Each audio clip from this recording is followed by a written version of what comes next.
ሰላም ሰላም ወገኖቼ፣ የእግዚአብሔር ሰላም ከሁላችሁ ጋር ይሁን። እንዴት ናችሁ? ደህና ናችሁ? ክብር ለእግዚአብሔር ለአምላካችን ይሁን። አንድ ከቲክቶክ ተመልካች የሆነ አገልጋይ ወይም እህት ወይም ወንድም ኮሜንት ሰጠዋልና ኮሜንቱን አነብላችኋለሁ።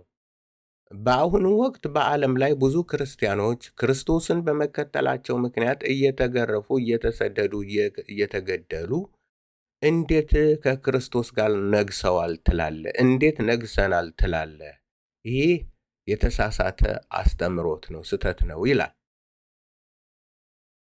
ይሄ እንግዲህ ያቀረብኩትን ጥናት ብዙ ሰው አሁን አያየውም። ለምን? አንደኛ መጽሐፉን መፈተሽ የሚፈልግ ብዙ ክርስቲያን የለም። እንዲሁ የተባለውን አንድ ነገር በአንድ ወቅት የተባለ አለ፣ ያንንን ይዞ ነው የሚለው እንጂ አዲስ ነገር ለመማር እግዚአብሔር ሆይ አስተምረኝ፣ ልማር፣ ልወቅ ብሎ ወደ እግዚአብሔር የሚለው በጣም ጥቂት ነው። እና ይህን ፕሮግራም እንግዲህ የምትፈልጉ በጥቂትም ብትሆኑ ይህን የምትሉ የምትከታተሉ አብራችሁኝ እንድታጠኑና እንድትፈትሹት ዛሬ ልጠይቃችሁ እወዳለሁ። ለወንድሜ ወይም ለእህቴ ጌታ ይባርካችሁ፣ ጌታ በረከቱን ይባርክ፣ ብርሃኑንም ያብራልን በማለት ስለ ኮሜንቱ በጣም ላመሰግን እወዳለሁ። ምክንያቱም የተሰማውን አንድ ሰው መግለጥ ትክክል ነው፣ መናገር ትክክል ነው። ይህ እንዲሆን ነው እኔም ትምህርቱ የምፈልገው እና አሁንም መልሼ ጥያቄ ለብዙዎቻችሁ ጥያቄ አለኝ። ይሄን ሰርቼ መልስ እሰጣለሁ። ተሳስተሃል የምትሉኝ ካላችሁ አገልጋዮች፣ የስነ መለኮት አስተማሪዎች፣ ኢትዮጵያውያን የሆናችሁ አማርኛ የምትሉ የእህቶች ወንድሞች፣ ማንኛውም ሰው ይሄ የሚለው ይሄ ነው በማለት እንድታብራሩልኝ እጠይቃለሁ። ጥያቄ አለኝ። እኔ ግን ደግሞ ሐሳቡ ምንድን ነው የሚለውን ወደ ማብራራት እሄዳለሁ። እናንተ የተረዳችሁትስ ምንድን ነው የሚለው። ስለዚህ ወደ ሐሳቡ እንሄዳለን። ራዕይ 20 ላይ እኔ አይደለም ያልሁት፣ እግዚአብሔር ነው ያለው። የተናገረው የእግዚአብሔር ቃል እንጂ የአረጋ ቃል አይደለም፣ እኔ አይደለሁ። ራዕይ 20 ላይ እንግዲህ ስለ 1000 ዓመቱ ነው። ቁጥር 4 ላይ እንሄዳለን። ምዕራፍ 20 ቁጥር 4 ዙፋኖችንም አየሁ፣ በእነርሱም ላይ ለተቀመጡት ዳኝነት ተሰጣቸው። ዳኞች ሆኑ ማለት ነው። ዳኝነት ተሰጣቸው። ስለ ኢየሱስ ምስክርና ስለ እግዚአብሔር ቃል ራሶቻቸውን የተቆረጡባቸውን፣ ልክ ወንድሜ ወይም እህቴ ያሉት ማለት ነው፣ እየተሰቃዩ እየተሰደዱ ግፍ እየደረሰባቸው ራሶቻቸው የተቆረጡባቸውን ሰዎች ነፍሳት፣ ለአውሬውና ለምስሉም ያልሰገዱትን፣ ምልክቱንም በግንባራቸውና በእጆቻቸውም ላይ ያልተቀበሉትን አየሁ። ነፍሶቻቸውን የተሰቀሉት ያሉት ግፍና በደል የደረሰባቸው፣ በክፉ በአውሬው ጥቃት የደረሰባቸው ከክርስቶስም ጋር 1000 ዓመት ኖሩና ነገሱ። ምንድን ነው የሚለው? ይሄንን አብራሩልኝ።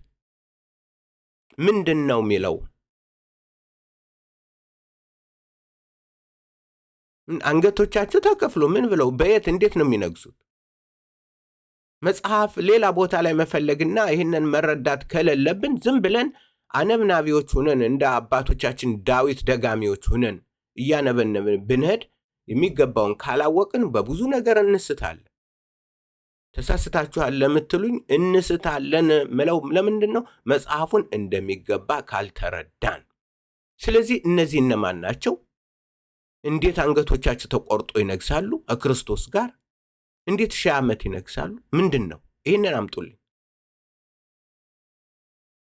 እነዚህ እነ ጴጥሮስ እነ ጳውሎስ የተሰዉት ናቸው፣ ከክርስቶስ ጋር አብረው የሚነግሱት።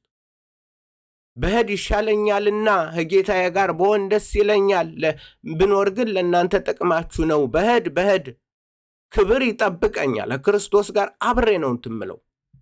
ምክንያቱም ከአሸናፊዎች ሁሉ እንበልጣለን በወደደን በክርስቶስ። ከሱ ፍቅር ማንም ሊለየን አይችልም። ወደ ክብር ነው የሚያስገባን መስዋዕትነታችን፣ ወደ እግዚአብሔር ክብር ነው የሚያስገባን። ስለዚህ ይህንን ለመረዳት ልዩ ልዩ ቦታዎችን ማየት መገንዘብ አለብን። ቁጥር 6 ላይ በፊተኛው ትንሣኤ ድል ያለው ማለት በፊተኛው በመጀመሪያው ማለት ነው ትንሣኤ ድል ያለው ብፁዕ እና ቅዱስ ነው። ሁለተኛው ሞት በእርሱ ላይ ስልጣን የለውም። ይህ ስለ ሞቱት ብቻ አይደለም የሚናገረው። ዳሩ ግን የእግዚአብሔርና የክርስቶስ ካህናት ይሆናሉ፣ ከእርሱም ጋር 1000 ዓመት ይነግሳሉ። ይህን 1000 ዓመት ይነግሳሉ። እነማን ናቸው? የፊተኛው ትንሣኤ ማን ነው? ከሞት ወደ ሕይወት የመጣንበትን ነው ይህን የሚናገረው። በመቃብር ያሉ የሰውን ልጅ ድምፅ የሚሰሙበት ሰዓት ይመጣል፣ የሚሰሙትም በሕይወት ይኖራሉ ብሎ ያለው ነው። ክርስቶስ ከዘላለም ሞት፣ ከዘላለም መቃብር፣ ከዘላለም ጥፋት አውጥቶ ነገስታት ያደረገን ነገስታት ነን ወይ? ካህናት ነን ወይ? ይህንን አካፍላችኋል። የመጽሐፍ ቅዱስ ምን ይላል? እግዚአብሔር ስሙ የተባረከ ይሁን። ባካችሁ መጽሐፍን ፈትሹ። 1 ጴጥሮስ 2:9 ላይ እናንተ ግን ከጨለማ ወደሚደነቅ ብርሃኑ የጠራችሁን የእርሱን በጎነት እንድትናገሩ የተመረጠ ትውልድ፣ የንጉሥ ካህናት፣ ቅዱስ ሕዝብ፣ ለርስቱ የተለየ ወገን ናችሁ ይለናል። እንዴት ነው የምናነበው? ምንድነን? ካህናት ነን፣ አስታራቂዎች ነን። በእግዚአብሔርና በኃጢአተኛው ዓለም መካከል ሆነን ወንጌልን እየሰበክን ንስሐ እንዲገባ ሰው እያደረግን በክርስቶስ ወደ ክርስቶስ መንግስት እንዲፈልስ ጦርነት እያደረግን ያለን እኛ ነን። ይሄ ደግሞ ራእይ ነው። ራእይ 1:6 መንግስትም ለአምላኩና ለአባቱም ካህናት እንድንሆን ላደረገ ለእርሱ ከዘላለም እስከ ዘላለም ክብርና ኃይል ይሁን አሜን ይላል። ራእይ 1:6 መጽሐፈ ራእይ 1:6 መንግስት የሚለው ትንሽ ስህተት አለበት፣ የትርጉም ስህተት አለ። ወደ ታች ኪንግ ጄምስ የ1611 ይውላችሁ and he has made us kings ምን አደረገን? ነገስታት አደረገን። and priests ካህናት አደረገን። unto God and his father ለእግዚአብሔርና ለአባቱ ካህናት አደረገን።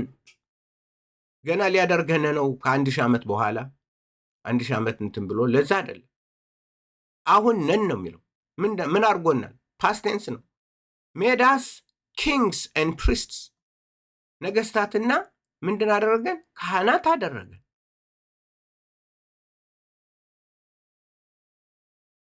ለሱም ከዘላለም እስከ ዘላለም ኃይልና ክብር ይሁን አሜን። መጽሐፈ እንደገና ሌላ ቦታም እንሄዳለን። ምክንያቱም ምን መሆናችን በትክክል የእኛን የራሳችን ማንነት ካላወቅነ በከንቱ እየተደናበርነ ነው የምንኖረው። በሚገባ ሐሳቡን እና ከ1000 ዓመት በኋላ ጠብቆ ምናምን አሁን ነው መዋጋት ያለብን። አሁን ነው የክህነት ስራን መስራት ያለብን። አሁን ነው የነገስታትን ስራ መስራት ያለብን።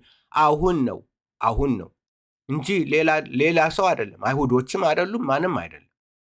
ሌላ መጥቶ ገና ኢየሱስ አዲስ ነገር አድርጎ ምንም ዊርድ የሆነ ነው። መጽሐፉ የሚለው አሁን ነው። እኛ የተሰጠን አገልግሎት የተሰጠንን ቦታችን አውቀን በቦታችን ላይ መስራት የሚገባንን ማድረግ የሚገባንን ማከናወን የሚገባንን ማከናወን አለብን። ለክርስቶስ እንደ ካህን በምድር ላይ መመላለስ አለብን። እንደ ነገስታት በምድር ላይ መመላለስ አለብን። የካህናትን አገልግሎት የነገስታትን አገልግሎት መስራት አለብን። አንድ ንጉሥ መስራት የሚገባውን ካላደረገ በሱን ስራውን ሰራ ማለት አይደለም። ይሰራል፣ የሚሰራውን አውቅም ማለት ነው። እኛም ይሄ ነው ችግራችን። ይሄ ነው ካልተረዳን፣ ዝም ብሎ የተሳሳተ መረዳት ካለን ጥሩ አይደለም ነው ምላችሁ። መጽሐፉንም ትወስድ ዘንድ ማኅተሞቹንም ትፈታ ዘንድ ይገባሃል፣ ታርደሃልና በደምህም ለእግዚአብሔር ከነገድ ሁሉ ከቋንቋ ሁሉ ከወገኖች ሁሉ ከአሕዛብም ሁሉ ሰዎችን ዋጅተህ ለአምላካችን መንግስትና ካህናት ይሆኑ ዘንድ ነው የሚለው። አማርኛው ትክክል አይደለም። ወደ እንትን አሳያችኋለሁ ወስጄ ዘንድ አደረካቸው በምድርም ይነግሳሉ እያሉ አዲስን ቅኔ ይዘምራሉ ይላል። ይሄ ዮሐንስ ራእይ ምዕራፍ 5 ከቁጥር 10 ጀምሮ ነው። ወደ እንግሊዘኛው ልውሰዳችሁና መጽሐፈ ራእይ ምዕራፍ 5 እንዲህ ይላል and he has made us unto our God kings ምን አደረገን? ነገስታት አደረገን። ሊያደርገን ነው ከሺህ ዓመት እንትን ካለ በኋላ አይደለም። አሁን እኛ ነገስታት ነን። አሁን ቦታችን ነው። በቦታችን የሚገባንን መስራት አለብን እንጂ ዝም ብለን ነብይ ምናምን እያልን የተሰጠንን ስራ ትተን የእግዚአብሔርን ስራ እንደሚገባ ባንሰራ ያ የእግዚአብሔር አብረን ሰራተኞች ነን። የተመረጠ ህዝብ ነን። አገልጋዮቹ ነን። and he has made us kings and priests ነገስታትና ካህናት አደረገን and we shall reign on earth በምድርም ላይ እንነግሳለን። መቼ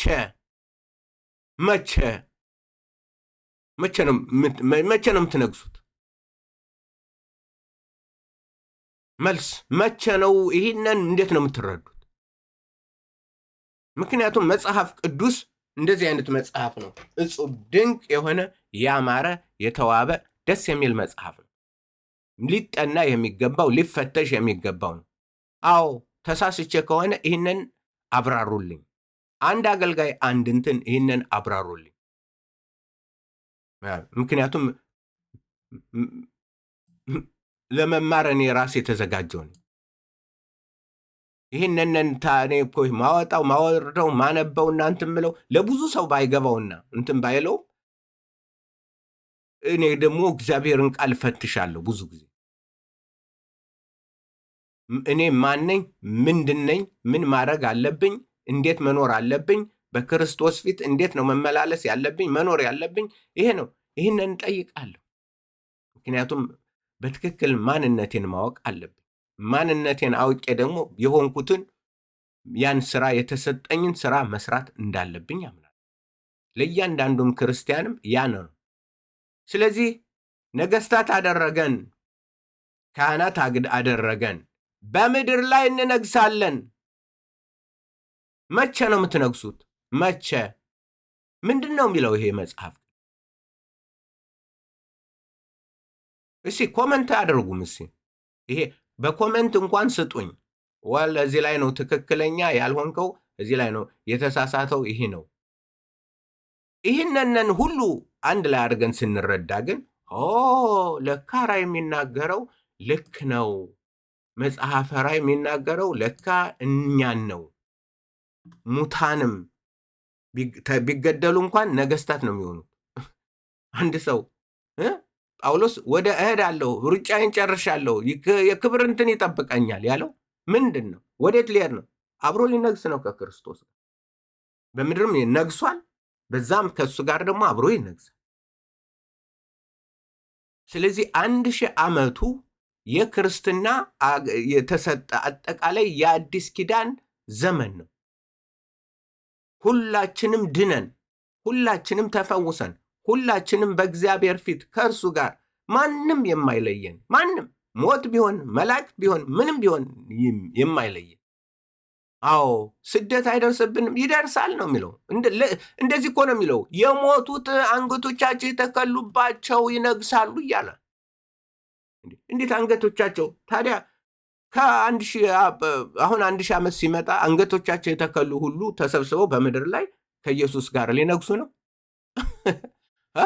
አንገቶቻቸውን የተከሉባቸው የተገደሉ የተሰዉ እነሱ ተሰብስበው ከክርስቶስ ጋር 1000 ዓመት ሊነግሱ ነው። ወንጌልን ሊያሰራጩ ነው። አንገቱ ከተከላ በኋላ እነ መጥምቆ ዮሐንስ አንገታቸው የተከላው መጥተው እዚህ ከክርስቶስ ጋር መጣው 1000 ዓመት ሊነግሱ ነው? ወይስ አሁን ነግሰዋል? ወይስ አሁን ነገስታት ነን? ወይስ አሁን ካህናት ነን? ወይስ አሁን በእግዚአብሔር ፊት አብረን ነግሰን እንደ ነገስታት ነው። ለዚህ ነው ሰይጣንን እየረገጥን በጠላት ኃይል ሁሉ ላይ ስልጣን ተሰጥቶን ጠላትን እየረገጥን እያሽመደመድን እየበዘበዝነው ድል እያደረግን እንሄዳለን። ብንሞት እንኳን ጠላት እኛንን እንኳን ቢገድል ክብር ነው ለእኛ ክብራችን ነው። ለምን አብረን ከመንገስ ምንም እንትን የሚለን የለም ምንም። ስለዚህ ወገኖቼ ይሄንን መልስ እንድትሰጡኝ በጣም እንትን እላለሁ፣ ፈልጋለሁ፣ መልስ እፈልጋለሁ ከክርስቲያኑ። መጽሐፉን እኔ ማጠናውን የማቀርበው ጥናት አይደለም፣ ልክ አይደለም። ስለዚህ እዚህ ላይ እኛ እናስተካክለዋል። ይሄ የሚለው ይሄ ነው፣ ይሄ የሚለው ይሄ ነው የሚለውን እንድታብራሩልኝ አደራ በሰማይ አደራ በምድር እላችሁ። ስለዚህ በአጠቃላይ በዛሬ ትምህርታችን አሁን በዚህ ላይ እንደተረዳ ነው እኛ ካህናት ነን፣ እኛ ነገስታት ነን። በምድር ላይ ከክርስቶስ ጋር አብረን እንነግሳለን። የዘላለም ህይወት ተሰጥቶናል አይደል? ማን ይወስድብናል? ይህ ቀላል ነው ለሁሉም ሰው። የዘላለም ህይወት ተሰጣቸው። ያንን ህይወት ማን ነው የሚነጥቃችሁ? ጠላት እንትን አይገለንም ማለት ነው? ኖ፣ ሊገለን ይችላል። ጠላት የገደለው ሁሉ የዘላለም ህይወቱ ይወሰድበታል? አይወሰድበትም። የነገስታትነት እንትን ተሰጥቶናል። የነገስታት እንትን ተሰጥቶናል።